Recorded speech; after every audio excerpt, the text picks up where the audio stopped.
35 साल में जो चाइना कटिंग और शेर का हुलिया इन लोगों ने बिगाड़ा, 35 साल मैंने आपको गिनवा दिए।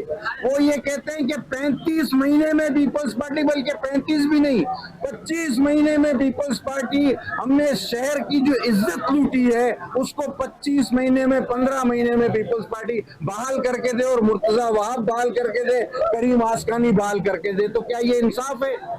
क्या उन लोगों का एहतसाब या मुहासबा नहीं होना चाहिए जिन्होंने बेदरेग 35 साल तक इस शहर में चाइना कटिंग की, पार्कों को लूटा, सड़कों को लूटा, सारे पैसे ले उड़े, खुद अरबोपति बन गए। शहीद ईदी अमीन ने हमारे इलाके के लोगों से जो वादे किए हैं, जो हमारे दोस्त है, सब हमने मिलकर जो सियासत की है वहाँ से शुरू किए, तो अल्हम्दुलिल्लाह उस वादों की तकमील पर हम जा रहे हैं। बहुत से काम हमने वादे पूरे किए और बहुत से ऐसे काम हैं जो हमें मजीद करना है। जैसे कि पानी की लाइन का था, पानी की लाइन भी यहाँ पर डलवा करके काफ़ी टाइम पहले जियालों ने जिस तरह हम पर एतमाद किया है, हम इंशाअल्लाह ताला पार्टी के विजन के मुताबिक, जनाब बिलावल भुट्टो जरदारी साहब के विजन के मुताबिक हम आवाम की खिदमत का सिलसिला जारी रखेंगे और इसी तरह हम आवाम की खिदमत करते रहेंगे। इंशाअल्लाह बल्दिया टाउन को मजीद हम जो पूरे कराची के टाउन हैं उनमें हम एक बेहतर और मिसाली टाउन बनाएंगे। यहाँ के लोगों का मुतालबा था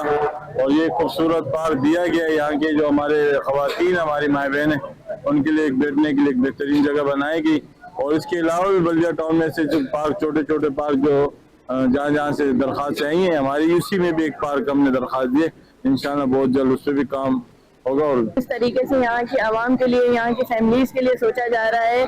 अभी इस एरिया में मार्च में इस तरीके का कोई पार्क नहीं था जहाँ लेडीज अपनी वॉक कर सके, बच्चे आके साइकिलिंग कर सके, खेल सके, तो उनके लिए एक काफ़ी अच्छा इकदाम लिया गया है। वैसे भी ये ज़मीन लैंड ग्रेबर्स में इसके कब्जों में आने से बच चुकी है।